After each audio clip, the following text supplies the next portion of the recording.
O Brasil é o país dos juros exorbitantes. E esse governo só tem contribuído para subir os juros. Agora, em vez de ter 32 empregadas igual o ex-governador, eu tenho uma que eu pago o salário dela. Eu falei, o primeiro a dar exemplo aqui de austeridade, eu falo que quem quer cortar despesa, dá exemplo. É o que eu sempre fiz na minha vida. Se esse governo falasse, eu quero cortar despesa, em vez de continuar quantos ministérios? 37, 39, né? 39. Falar, a partir da semana que vem vai ser 20. O que nós temos visto no Brasil, infelizmente, é muito discurso, muita polêmica e pouca ação, principalmente desse governo federal. E aí o mercado está respondendo, com alta do dólar, com alta dos juros, etc. É a população que está preocupada com o futuro, porque parece que a classe política está preocupada só com a próxima eleição. Agora, o PT tinha, nos anos anteriores, colocado anabolizante na economia e não feito a economia crescer. É muito fácil chegar alguém aqui todo musculoso e falar, eu faço academia todo dia, eu tenho um preparo excepcional. E na hora que você faz o exame, você vai ver que aquilo lá é puro gás. Já falei que quero contribuir, independentemente de ser o candidato a presidente, a vice ou outra coisa. O que eu quero é contribuir com o Brasil. Eu não tenho, Mitre, nenhum projeto de poder pessoal para o seguinte, ele continua tendo o peso dele, a representatividade dele, ele, de certa maneira, que resgatou a direita no Brasil. Fala pessoal, quero deixar uma das melhores entrevistas aqui com o governador Zema, onde ele vai soltar grandes verdades, onde ele vai falar coisas que o governo está escondendo e onde ele vai falar também da possível candidatura à presidência a 2026. Ele vai falar sobre os gastos públicos, ele vai falar sobre o desenvolvimento desse governo que está aí. Então esse vídeo está imperdível. Antes de continuarmos nesse vídeo, inscreva-se no canal se ainda não estiver inscrito, deixa o like, curte, comente e compartilha e vamos assistir esse conteúdo agora. O que nós não podemos ter é concorrência predatória. No meu entender, o meu estado hoje, Minas Gerais, é o maior produtor de aço do Brasil. E nós estamos tendo nesse momento a concorrência predatória da China. Para te citar aqui um exemplo, tem chegado aço chinês no Brasil, prejudicando a indústria nacional e também a indústria mineira com subsídio. No mundo todo, o aço chinês é taxado em 25%. No Brasil é menos. Então, nós temos de tomarmos cuidado. É muito fácil você falar, a regra tem que ser essa aqui, tem de abrir tudo. Ou então falar, não, tem de taxar tudo em 100%. Cada caso é um caso, eu acho que merece cuidado, mas eu sou favorável à maior concorrência, à maior exposição, tomando, é lógico, os devidos cuidados, caso contrário, nós podemos arruinar o parque industrial nosso. E lembrando que a nossa indústria, nas últimas décadas, tem perdido. O Brasil tem se tornado cada vez menos relevante, o que demonstra que nós não estamos sabendo lidar muito bem com essas guerras comerciais, com essa competitividade que o mundo moderno tem demandado dos países. Somos um país pouco eficiente. Se você corrigir a dívida pela inflação, tudo bem. Agora, se você corrigir a dívida pela inflação mais 4%, Schiller, o Brasil não cresce 4%. É a mesma coisa que você assumir um endividamento que hoje representa 10% do seu salário, você absorve. E que daqui a 30 anos vai representar 40%. Aí você não consegue tocar a sua vida. Foi o que aconteceu com esses estados. O Propag, que está lá no Congresso, eu espero que seja votado e que haja uma solução final para Minas, Rio de Janeiro, Rio Grande do Sul e Goiás. Mas eu sei que o Mitre e a Adriana querem perguntar sobre a proposta de renegociação da dívida. Mas eu vi o ministro Haddad dizendo que um terço desses 160 bilhões, governador, teria sido um terço dessa dívida aumentado na sua gestão à frente do governo. Isso não é verdade? O que eu posso dizer aqui é o seguinte, desde que eu assumi, eu não peguei nenhum centavo de dívida. Se você não pega dívida, está pagando a dívida e a dívida está subindo, qual que é a conclusão que você chega? Que a correção está sendo maior do que o pagamento. É você todo mês pagar uma dívida, vamos supor, nós, pessoas físicas, R$5.000 e a dívida sobe 10 mil. Quer dizer que os juros está maior do que o que você está pagando. Não é porque o governo está pegando mais. Não, de forma nenhuma, não. Nós estamos... É o serviço da dívida. É os juros da dívida. Sim. Por isso que ela se tornou impagável. O Brasil é o país dos juros exorbitantes. E esse governo só tem contribuído para subir os juros. Agora, se Minas Gerais, Rio Grande do Sul, Rio de Janeiro e Goiás afundarem, quem que vai perder? É o Brasil. A União é que vai ter em algum momento de socorrer. E ela corre o risco disso acontecer. Lá em Minas, em 2017 e 2018, foi o caos. E eu fiz questão de, na hora que eu assumi esse estado arruinado, de inclusive dar o exemplo. Em vez de morar em palácio, eu aluguei uma casa e fui morar numa casa. Em vez de ter 32 empregadas igual o ex-governador, eu tenho uma que eu pago o salário dela. Eu falei, o primeiro a dar exemplo aqui de austeridade sou eu. Agora o Schiller perguntou por que chegou a uma situação tão grave. Aí, Schiller, são décadas de descaso com o ente público, criação de benefícios que não se pagam. É aquela história que você já escutou, a despesa sobe pelo elevador e a receita sobe pela escada. Fica sempre difícil. Isso ao longo dos anos, cada vez mais aposentados, como o Rio Grande do Sul, que o governador Eduardo Leite sempre me reclama muito. Em Minas nós temos 300 mil funcionários ativos e 300 mil aposentados. Talvez daqui a 10 anos vai ser 280 e 320 aposentados. Então é uma situação que a longo prazo é insustentável, não só para Minas, como para outros estados. É sempre... Pessoal, veja só que nessa hora o apresentador Mitre, o jornalista Mitre, ele vai fazer uma pergunta tentando passar pano para o governo Lula, dizendo não, é porque o governo está indo no lado certo.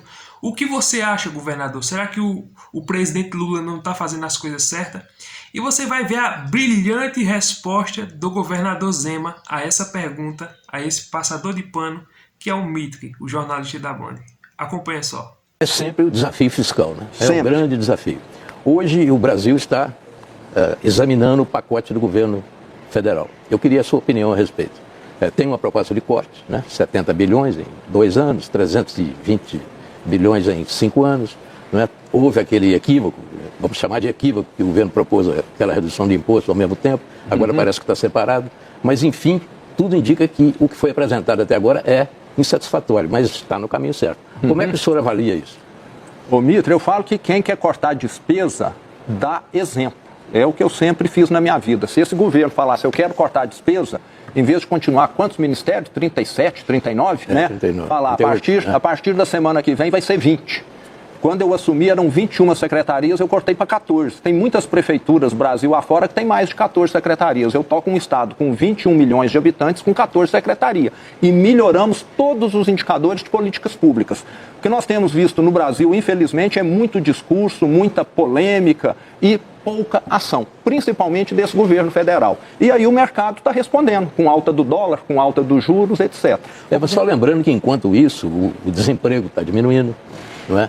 E isso é muito importante. Temporariamente. O crescimento está aí. Sim. Né? Nós estamos chegando a 3,5, que é um o número... Mitre, na economia, é igual quando a gente abre o chuveiro, né? Às vezes você abre a água quente, vai levar 2 minutos para a água quente sair.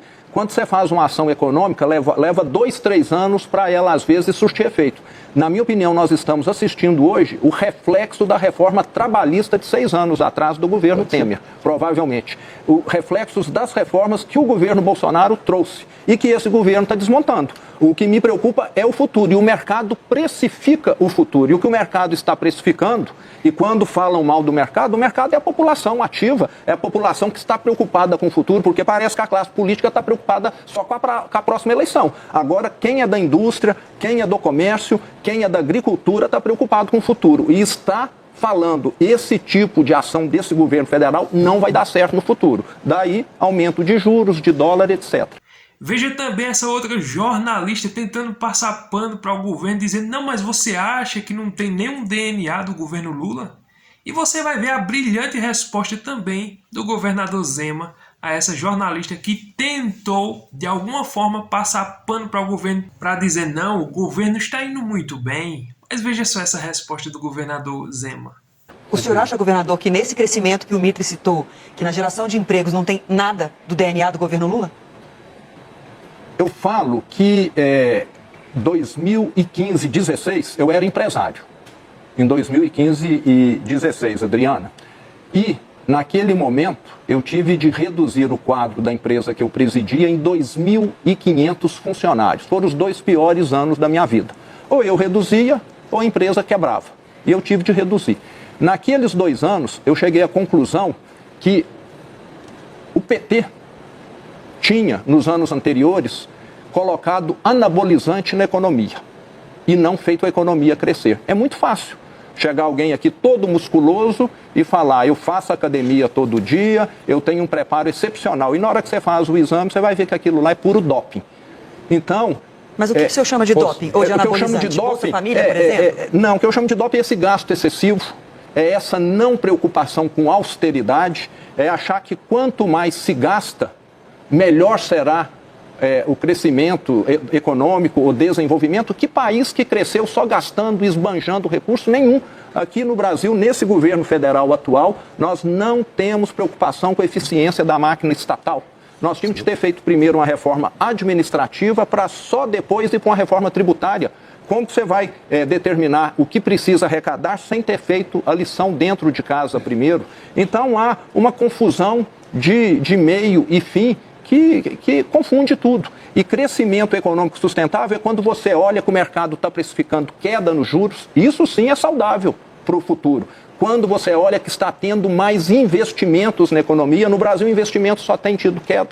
E com essa taxa de juros nas alturas é um convite ao não investimento, a deixar tudo aplicado. E um governo que gasta muito é um governo que no futuro vai colher ou inflação, ou recessão, ou uma combinação dos dois. Agora aqui o Mitri vai falar sobre a possível candidatura do Zema à presidência a 2026. E na minha opinião é um forte nome. Acompanhe isso que o Zema vai falar, porque eu acredito que ele falou com muita sabedoria de uma pessoa humilde que não tem ambição pelo poder. Então acompanhe essa resposta e veja só o que ele diz. Olhando para a direita, né, nós temos aí 4 nomes, pelo menos, que são cogitados inevitavelmente em qualquer análise prevendo a eleição de 2026. Né? Como é que o senhor se posiciona nisso?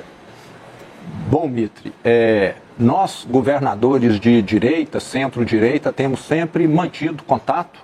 Eu já me manifestei, sou favorável a uma união desses governadores em prol de um único nome. O Caiado já se adiantou, né? O Caiado já... Sim, é um bom nome. Bom, né? Temos e já com uma outros posição também. crítica bastante significativa em relação ao Bolsonaro.